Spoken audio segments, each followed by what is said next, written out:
Hey everyone, how's it going? I hope you're all doing great and you're following the 3 H's of the channel. In this video, it's all about the state of Arizona. So if that sounds like something you're interested in, pull up a stump with me and let's get into it. Thank you for watching.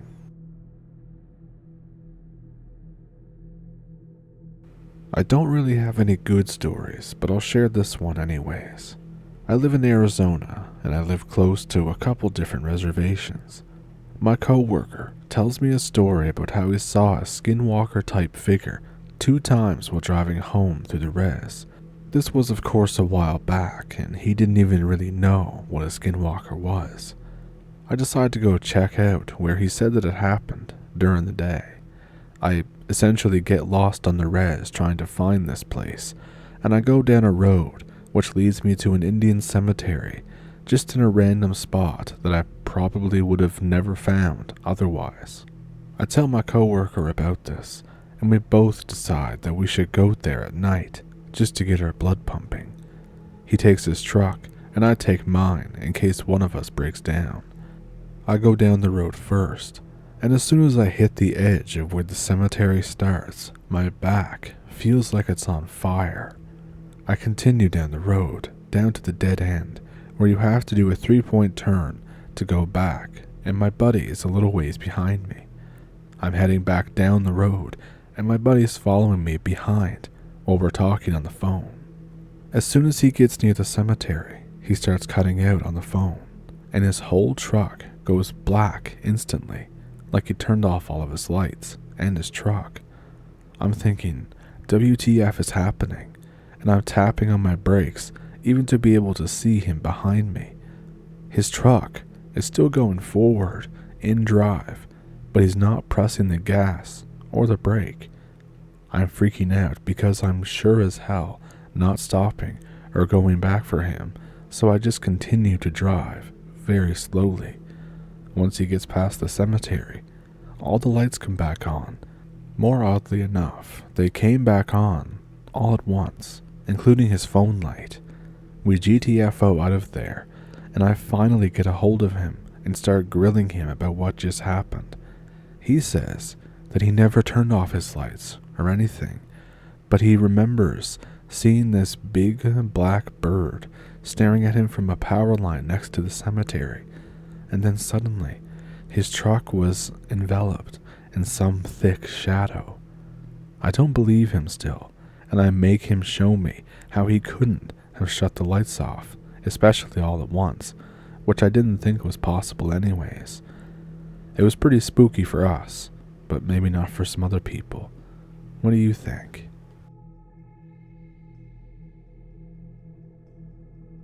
So to start off, this isn't my story. This is from my mom and my aunts. It was in around the year 2000 or so. She decided to go camping with her sisters. She has 3. Everyone's currently living together in my grandfather's homestead in the middle of basically nowhere between Apache County and Navajo County. They decide to go out on horseback into the desert with camping gear, guns, and basic supplies. After probably a half a day's ride from the homestead, they make their way down some small canyons. They decide to set up camp inside one of the small caves. It's still daylight, so they decided to explore a bit before completely setting up. Looking through some of the other small caves, they find paintings. There's also pottery, or shards of it, and arrowheads. They talked about how amazing this was, and how they were surprised that no one else has ever found this. After a while, they make their way pretty deep into the cave, and then the horses outside start getting spooked by something. They're getting antsy. Their ears are all weird. Suddenly, they hear this loud, inhuman whooping cry that echoes through the whole cave. It's so loud that it makes their ears ring, and it lasts for an astonishingly long time. They have a sudden feeling of absolute dread after this. My mom turns around and runs in sheer fear, and runs right past one of her sisters near the exit, who seems to be frozen in some kind of trance. In the chaos, one of the other sisters runs into her and knocks her over. She comes out of whatever trance she was in and begins to scream. They've all had enough. They undo the horse hobbles, and if you don't know what that is, it's basically a rope that you tie a horse's foot and back leg to make sure that they can't run off on you. They all mount and ride out of there like they're the Pony Express and this package has to get to the governor. But the thing is, strangely enough, days and weeks later, they followed their path back to these caves and could never find them again. It's almost like the cave was never even there.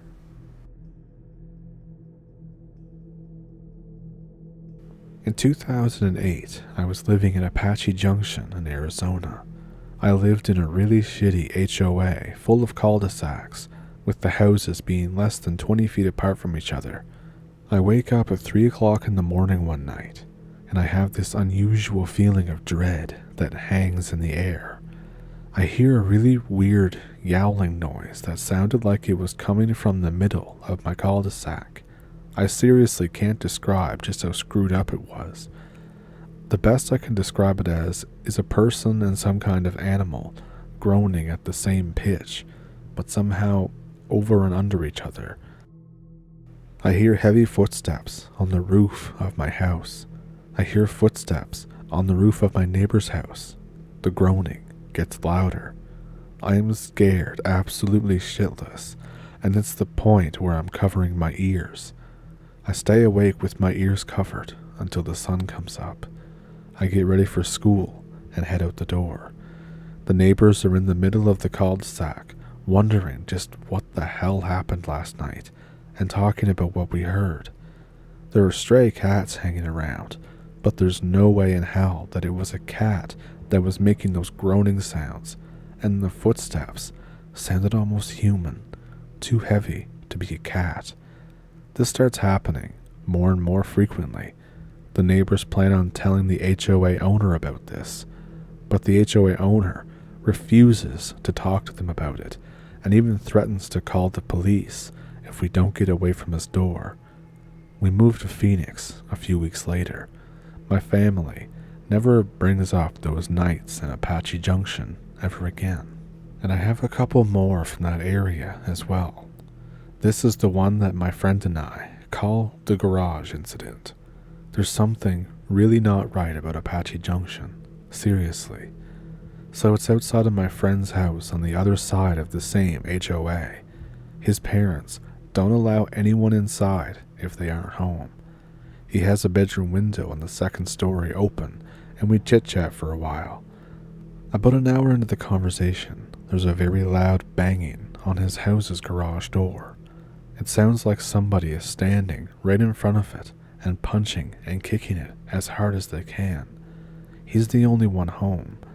For me, this is a huge nope. We both freak out. I go home, spooked out of my mind. Later, my friend tells me that he checked the garage after I left, and there was nothing in there. All the doors were locked, and this never happens again. Our parents, predictably, don't believe us when we tell them. And here's one that me and the other ones who were there think is more cool than frightening nowadays. But at the same time, we were creeped out. I apologize in advance for this not really being a neighborhood story. So we're camping at one of Apache Junction's major lakes with family and some friends one weekend. My aunt decides to go check out the dam on the far side of the lake. She ends up getting her boat stuck on a reef with my dad and friend on it. We spend a couple of hours trying to get it unstuck. It's starting to get dark. The sunlight gets more and more scarce by the minute. As we get the boat unstuck, my aunt sees something off the top of the cliff near us and tells us to look at it. It's almost pitch black out now, but we see a dark figure on top of the cliff that looks like an absolutely giant owl. The cliff is at least 100 feet high with that thing on top of it. It has piercing, glowing blue eyes. It's just perched on the cliff, staring at us. It doesn't seem to be looking at anything or for anything other than us.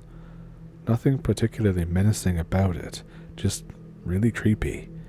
We take a couple of minutes to look at it. My aunt gets the boat moving.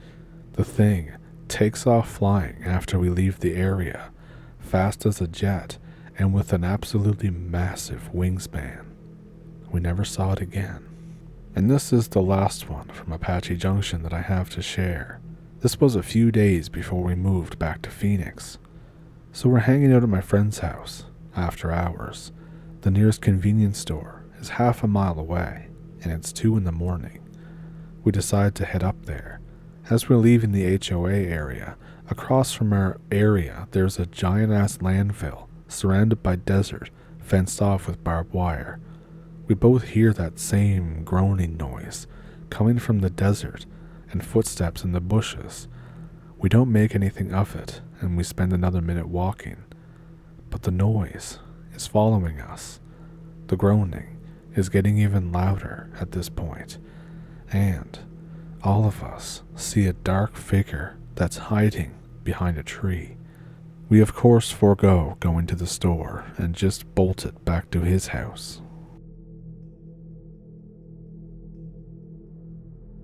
Alright, this is for all the skeptics and true believers and doubters, survivors, and everyone in between. I have a story to share, and it has since ended as well. A few years ago, November 2008, the Thursday before Thanksgiving, I was out hiking in the Santan Mountains here in Arizona. The air was cooling off, finally, from a ridiculous summer. This is one of the glories of having an altitude of 2 feet above hell. Now the heat was awful then, but the sky was clear. It was later in the afternoon, and I had gotten off work from the leading dock position that I had nearby. I drove up to a trail, parked, and began hiking. About 45 to 50 minutes on this trail, I happened upon what appeared to be a recently uncovered shrine. There was a necklace made of bones on there, and something that I immediately recognized as dry blood. Me, being an absolute idiot, I picked up the necklace out of curiosity, and I decided to take it to my grandpa. He knows all sorts of stuff about Native Americans. So I pocket the thing and turned to leave the place because daylight was burning, and I needed to wash up before I had supper. I barely noticed the sounds of rustling foliage and the sensation of being watched, scrutinized, hunted. At the time I lived with my grandparents, so it was no big detour or anything to see Grandpa about this thing. I get home, wash up, and I forgot about it until that Sunday. I noticed a couple strange happenings, but didn't think anything of them. Interesting, but very common things. Hawks in the city, Mesa, Arizona, near Keno Junior High School to give you a rough idea. The odd vulture flying overhead, a coyote that found its way into town. I showed this thing to my grandpa that Sunday, and he tells me it looks like some old fetish charm, possibly of a long-dead shaman. I explained how I found it, and he sat there scratching his head and pondering. He tells me that it was definitely bones for the beads, human finger digits, javelina tusks, and teeth, the odd tortoiseshell piece. So he advises me to either throw it out or take it to a museum, since it's an old part of a very old and dying culture. I put it in my top dresser, and I forget about it until that March. From that Sunday until that day in March, there was an increase in activity outside of my window at night. Rustling bushes, animal sounds, claw scrapes. I would barely open one eye and then dismiss it. Feral cat, stray dog, the odd owl, maybe a tortoiseshell scraping the bricks outside. I would think these things to myself before falling back to sleep. I found it on a day off in March. I want to say it was a Tuesday morning, and I was cleaning the room. There it was. That night, things escalated. Growling, rumbling, and guttural snarls, hissing, screeching, shaking, slamming. I woke up uneasy that next morning and promptly remembered just what the F I had and where I had found it. I got out of work early that day, and I went back to the mountain back up that trail, I found the little shrine. A series of flat rocks there were very obviously arranged by hand, were still there. Scratches and scrapes, new in the stone, dried blood, pieces of fur and hair. I put the necklace back down, and I made to get the F out of there. When I had bent over, I didn't notice the blurred figure in some brush about 50 yards over.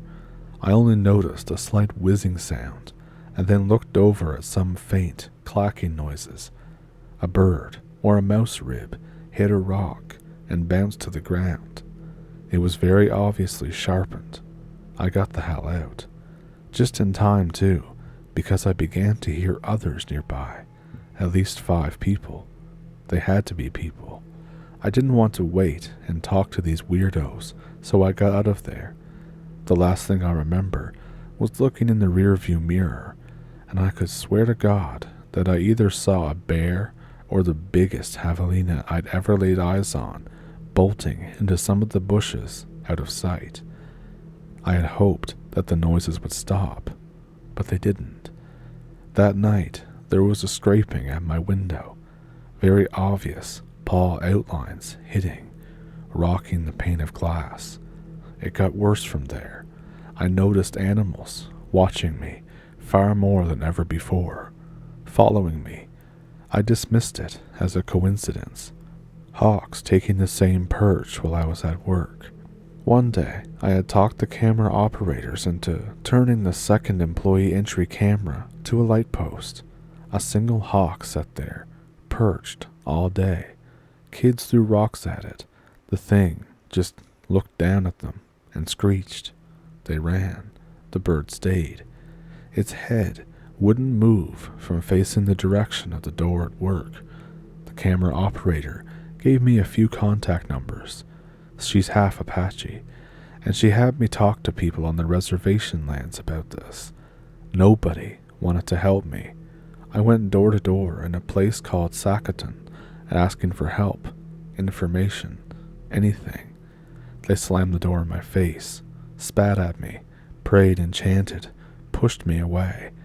One woman, a haggard-looking thing who had lived far on the outskirts, barely on the town's borderline, in a decrepit-looking double-wide trailer, was the only one who remotely seemed interested in helping me.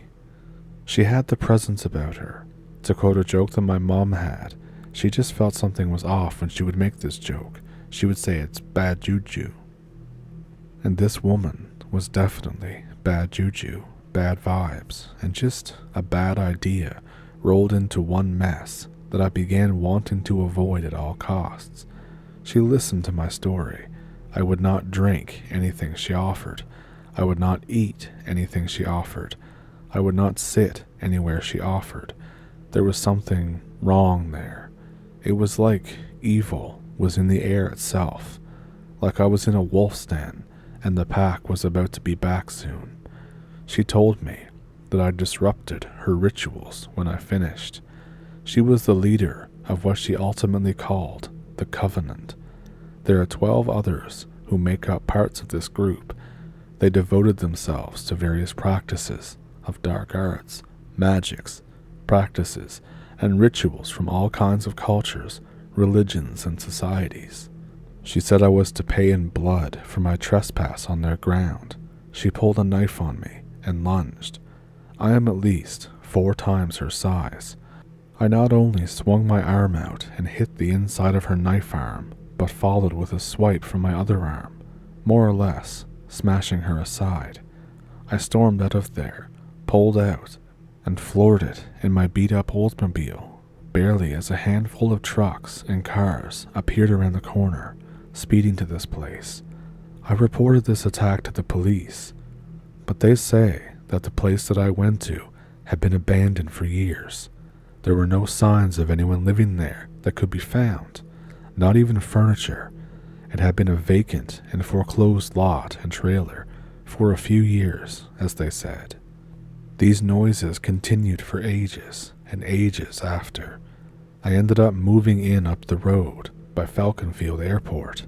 The noises followed. This time, no plants near my bedroom window, but rocks and gravel that crunched underfoot.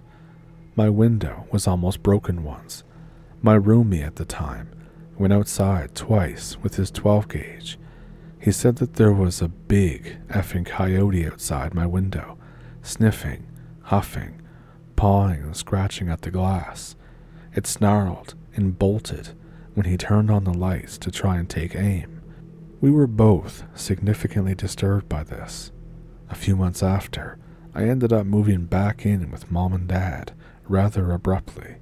The noises stopped for the 5 months I was there, getting back on my feet after a job loss. I got a new job, and a couple months later, I had signed the lease on a 1-bedroom that was barely a 5-minute walk from my office.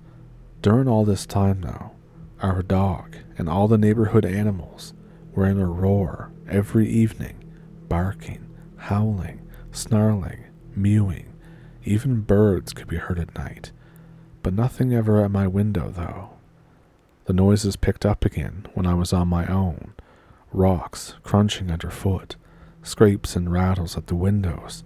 I carried my knife on me while at home at night, lights on. I had 2 portable spotlights that I got from my old job for free that had fresh batteries and functioned well, that were ready if the power went. One night, at 3:33 a.m., Saturday, August 27th, 2011, something massive crawled and thrashed its way around my apartment's porch. It stood on 2 legs and dwarfed me in height.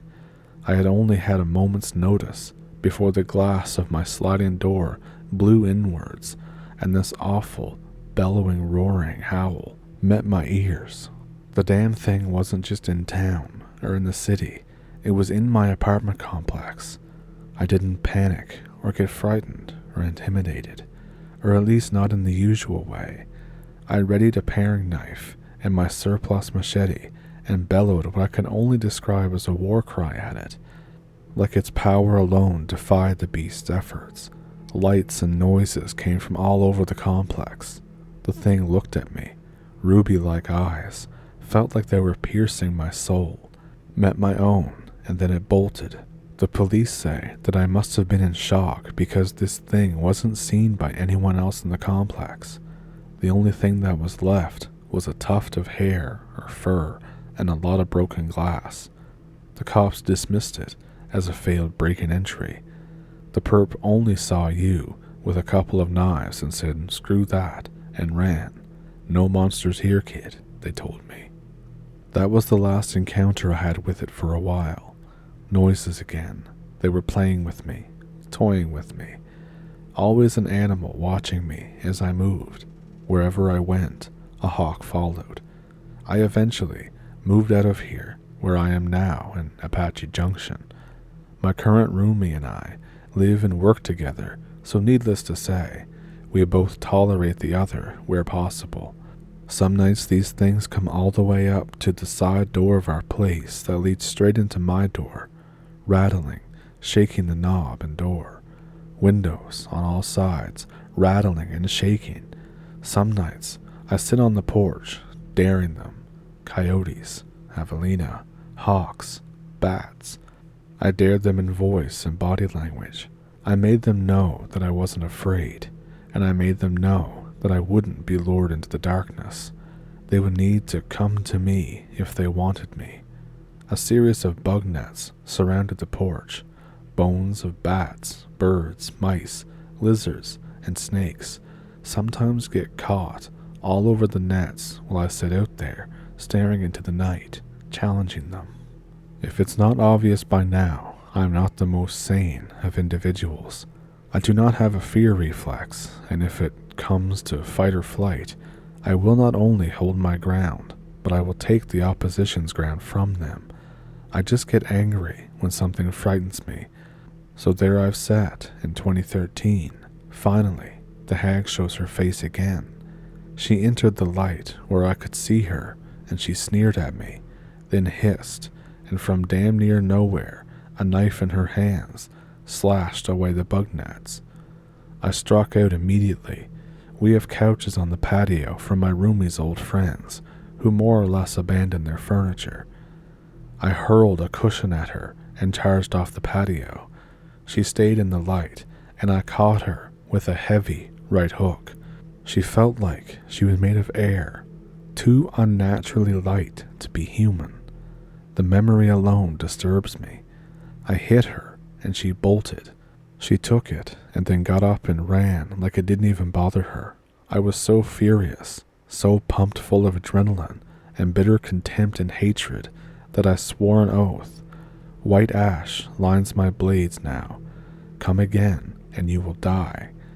The neighbors here were less than pleased, but after that night, their horses, chickens, donkeys, and other animals in the area have stopped acting strangely.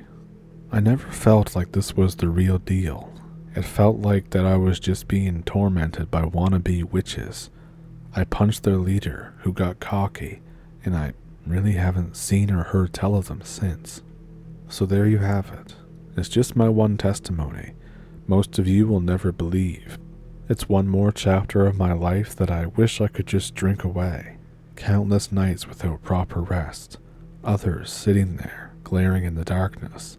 Seeing them standing just out of reach of me, being just outside of their own reach. It would be giving them too much credit to say my life was a waking nightmare. It wouldn't be giving them enough credit to say that they weren't one of the most horrifying things that has ever existed on this planet. I'll let you be the judge, but this is the truth. A truth that I wish was just a bad dream. So all of those encounters were pretty insane, weren't they? If you have one of your own, you can feel free to send it to me at the email in the description below. If one of them stuck out to you, let me know which one it was down in the comments. If you would like to support the channel, there's a PayPal and a Patreon that you can donate to if you'd like to. With the Patreon, you usually get the videos a day earlier. And there's super thanks here on YouTube. And with that, I hope you enjoyed the video, and if you did, then please like and subscribe if you haven't already, and all that good stuff. And if you're new here, I'll put up a couple other videos at the end screen here, so you can maybe watch another one. And if you have seen them before, maybe you want to watch a couple of stories again. So with that, I think I will see you in the next one. Thank you for pulling up a stump with me. Thank you for watching, and have a good week.